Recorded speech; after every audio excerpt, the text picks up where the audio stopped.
लद्दाख से लेकर अरुणाचल प्रदेश तक भारतीय सरजमी पर नजरें गड़ाए बैठा चीन भारतीय जल संपदा पर कब्जा करने के लिए हमेशा नए नए हथकंडे अपनाता रहता है। लेकिन चीन से दुनिया को न सिर्फ कोरोना वायरस का खतरा हुआ, बल्कि आने वाले समय में चीन द्वारा बनाए गए नए नए प्रोजेक्ट से चीन के आसपास के कई राज्यों को नुकसान उठाना पड़ सकता है। और ये हम इसीलिए कह रहे हैं क्योंकि चीन में दुनिया का सबसे बड़ा डैम बनाया गया है और इस डैम को बनाने में लगभग 18 साल लग चुके हैं। और इन 18 सालों में इस प्रोजेक्ट से काफी ज्यादा नुकसान कई राज्यों को उठाना पड़ा है। अगर ये बांध टूट जाता है तो कई राज्य पूरी तरह से तबाह हो सकते हैं।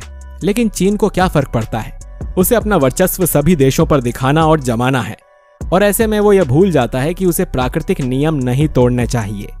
आज हम आपको इसी प्रोजेक्ट के बारे में बताएंगे कि किस तरह से ये प्रोजेक्ट कई देशों के लिए तबाही बनकर आया है। दोस्तों, आप ये जानते हैं कि चीन हमेशा से ही अपने नए प्रोजेक्ट्स को लेकर सुर्खियों में बना रहता है। वैसे ये लालची देश हर किसी को पीछे छोड़ने और अपने वर्चस्व का दबाव बनाने के लिए ऐसा करता है। चीन चाहता है कि कुछ ऐसा करें कि पूरी दुनिया उसकी गुलाम हो जाए और हमेशा ही वो छोटे और निहत्थे देशों पर अपना कब्जा भी कर लेता है। हालांकि जहां बात है पाकिस्तान और चीन के आसपास के छोटे मोटे देशों की, वहां भी चीन अपना वर्चस्व जमा चुका है। लेकिन इन दिनों चीन अपने एक नए प्रोजेक्ट को लेकर काफी सुर्खियों में बना हुआ है और वो है ये डैम। दरअसल चीन अब तक 94,000 से ज्यादा डैम बना चुका है। जी हाँ, और इस डैम की बराबरी अब तक किसी भी देश ने नहीं की है।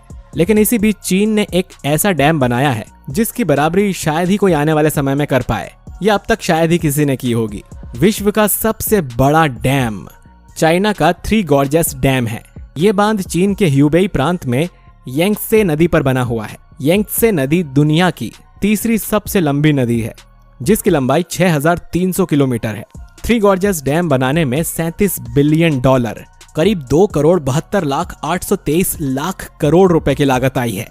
इस बांध की ऊंचाई 185 मीटर, लंबाई 2.33 किलोमीटर और चौड़ाई 115 मीटर है। इस बांध को बनाने का मुख्य उद्देश्य बाढ़ की रोकथाम और बिजली पैदा करना है। ये बांध बनाने में कुल 18 साल लगे। इसका निर्माण सन 1994 में शुरू हुआ और सन 2012 में यह बनकर तैयार हुआ। ये बांध अपने 32 टरबाइन की मदद से 22,500 मेगावाट बिजली पैदा करता है। थ्री गॉर्जेस डैम बनाने में 4,63,000 टन स्टील प्रयोग हुआ है। इतने स्टील में 63 एफिल टावर का निर्माण किया जा सकता है। इस बांध के खड़ा होने से बने जलाशय ने 632 वर्ग किलोमीटर का क्षेत्र भर दिया। इस बांध के बन जाने से चीन को बिजली बनाने के लिए लगने वाले 31 मिलियन टन कोयले की बचत होगी, जिससे ग्रीन हाउस गैस उत्सर्जन में कमी होगी। इस बांध में इकट्ठा किया गया 42 बिलियन टन पानी 175 मीटर की ऊंचाई तक भरा हुआ है। यानी कि इतने बड़े भारी जलाशय की वजह से पृथ्वी का जड़त्वा घूर्ण प्रभावित हो गया है।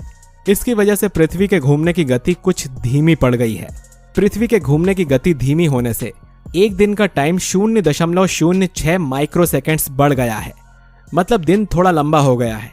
थ्री गॉर्जेस डैम बनने की वजह से उत्तरी और दक्षिणी ध्रुव अपनी जगह से 2-2 सेंटीमीटर खिसक गए हैं। इसके अतिरिक्त ध्रुवों पर पृथ्वी थोड़ी सी चपटी भी हो गई है। भारत में जिस प्रकार टिहरी बांध बनाने से बहुत सारे लोगों को विस्थापित करना पड़ा, उसी प्रकार थ्री गॉर्जेस डैम बनाने के लिए भी कई लोगों को विस्थापित होना पड़ा। थ्री गॉर्जेस डैम बनने से 13 शहर, 140 कस्बे और 1600 से ज्यादा गांव बांध के जलाशय में समा गए। इसी वजह से करीब 13 लाख लोगों को पुनर्वासित किया गया। चीन का थ्री गॉर्जेस डैम अमेरिका के महान हूवर डैम से 11 गुना ज्यादा बिजली पैदा करता है। चाइना के सबसे बड़े डैम से निकले 45 बिलियन क्यूबिक मीटर पानी को छोटे बांधों, सुरंगों, नहरों और पंपिंग स्टेशन की मदद से 1600 किलोमीटर अपस्ट्रीम के क्षेत्र में प्रवाहित किया जाएगा। भारत के लिए थ्री गॉर्जेस डैम चिंता का विषय बन सकता है। भारत को आशंका है कि इस बांध के बन जाने से ब्रह्मपुत्र नदी का जल स्तर काफी नीचे गिर जाएगा और पानी में नमक स्तर बढ़ेगा। सन 2015 से इस बांध में एक नाव लिफ्ट ने भी काम करना चालू कर दिया है, जो कि 3000 टन तक के पानी के जहाज को बांध पार करके आने जाने के लिए काम करती है। ये लिफ्ट बड़ी बड़ी नावों को उठाकर उतार कर पार कराती है। वैसे तो ये बांध काफी बड़े भूकंप को झेल सकता है, लेकिन अगर कभी ये टूट गया तो करीब 3,60,00,000 लोग इससे बहने वाली विशाल लहर की चपेट में आ जाएंगे। इस विशाल डैम के बन जाने के फायदे तो हैं, लेकिन नुकसान भी है। इसके बनने से आसपास के क्षेत्र में भूस्खलन और भूकंप का खतरा भी बढ़ गया है, क्योंकि ये भूकंप संवेदनशील क्षेत्र में आता है। 300 से ज्यादा मछली की प्रजातियां और कई जीव जंतुओं का इस बांध के बन जाने से आवागमन बाधित हो गया है, जिससे उनका विकास और अस्तित्व संकट में पड़ गया है। थ्री गॉर्जेस डैम के विशाल जलाशय का पानी भरने से कई जंगल, खेती वाली जमीन, मिट्टी के मैदान पानी में डूब गए। इससे मिट्टी की सतह का कटाव होगा और ये मिट्टी नदी की तलहटी व जलाशय के नीचे जमा होने लगेगी, जिसकी वजह से आसपास के क्षेत्रों में बाढ़ आने की संभावना बढ़ेगी और उपजाऊ मिट्टी जलाशय के बेस में जमा होने से बहाव के पास के खेतों के जमीन की उर्वरता कम होगी। लेकिन इसी के साथ हम आपको बता दें कि ये बांध अगर कभी भी मुसीबत में टूट जाता है तो ये अपने साथ 24 राज्यों को तबाह कर देगा। थ्री गॉर्जेस डैम खतरे में है और ज्यादा बारिश होने पर वो टूट सकता है, जिस वजह से सरकार पानी छोड़ रही है। वहीं सरकार ने इन बातों का खंडन करते हुए बांध को पूरी तरह से सुरक्षित बताया है। बांध के घटिया निर्माण को लेकर कुछ सैटेलाइट तस्वीरें भी सामने आई हैं, लेकिन सरकार ने उसे भी फर्जी बताया है। थ्री गॉर्जेस डैम यांगजे नदी पर बना है, जो एशिया की सबसे बड़ी नदी है। इसकी लंबाई 2309 मीटर और ऊंचाई 185 मीटर है। इसके निर्माण का काम 1994 में शुरू हुआ था, जो जाकर 2012 में कंप्लीट हुआ। इसमें 24 हाइड्रो पावर टर्बो जनरेटर लगे हैं, जिनकी मदद से बिजली का उत्पादन होता है। चीन का कहना है कि ये डैम सिर्फ बिजली उत्पादन के लिए बनाया गया था, जबकि पर्यावरणविदों के मुताबिक नदी के रास्ते को कंट्रोल करने के लिए चीन ने डैम बनाया है। इस बांध की वजह से लाखों लोग विस्थापित हो चुके हैं। साथ ही भूस्खलन और भूकंप का भी खतरा हमेशा बना रहता है। इसी के साथ हम आपको ये भी बता दें कि आबादी लगातार बढ़ती जा रही है, जिसके चलते कई देश जगह की कमी से जूझ रहे हैं। धरती पर रहने के लिए यहाँ पर 27 से 30% ही जगह बाकी है। बाकी जगह पर तो समुद्र फैला है, यानी धरती के 70% भाग पर समुद्र है। यदि ग्लोबल वार्मिंग जारी रहा, ग्लेशियर पिघलते रहे, तो भविष्य में समुद्र के जल स्तर के बढ़ने में और तेजी आ जाएगी और दुनिया भर के तटवर्तीय देशों में महाविनाश का मंजर होगा, यानी महाविनाश होगा। तो किसी एक कारण से नहीं, वायु प्रदूषण से ग्लेशियर पिघलेंगे। ग्लेशियर के पिघलने से समुद्र का जल स्तर बढ़ेगा, इससे जल संकट गहराएगा और फिर होगा वो सब कुछ जिसकी मानव ने कभी कल्पना भी नहीं की है। अगर समुद्रों का जल स्तर वर्तमान गति से बढ़ता रहा तो इस शताब्दी तक पूरी दुनिया में सागरों का जल स्तर 30 सेंटीमीटर ऊपर जा सकता है।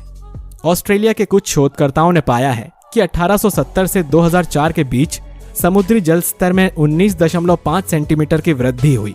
इससे पहले जलवायु परिवर्तन और अंतर्देशीय पैनल की एक रिपोर्ट में भी कहा गया था कि वर्ष 1990 से 2100 के बीच समुद्री जल का स्तर 9 सेंटीमीटर से 88 सेंटीमीटर के बीच बढ़ सकता है। वैज्ञानिकों ने चेतावनी दी है कि अगर समुद्र के जल का इसी तरह से स्तर बढ़ना जारी रहा तो जल स्तर इस शताब्दी में 28 से 34 सेंटीमीटर तक बढ़ सकता है।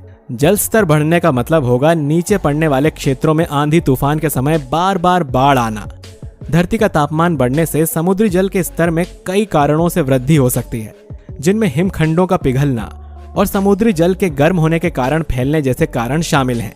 तो दोस्तों, आप क्या कहना चाहेंगे चीन के इस प्रोजेक्ट के बारे में, जो चीन के लिए तो खतरा बन ही सकता है, लेकिन वो कई देशों के लिए मुसीबत बनकर आया है। इतना ही नहीं, इसकी वजह से पृथ्वी पर भी काफी असर पड़ रहा है। हालांकि प्राकृतिक नियमों को तोड़ते हुए चीन ने जो हरकत की है वो काफी निंदनीय है। वैसे आप क्या कहना चाहेंगे इस बारे में? अपनी राय हमें कमेंट करके जरूर बताइए। मिलते हैं आपसे अगले वीडियो में, तब तक अपना ख्याल रखिए। Bye bye.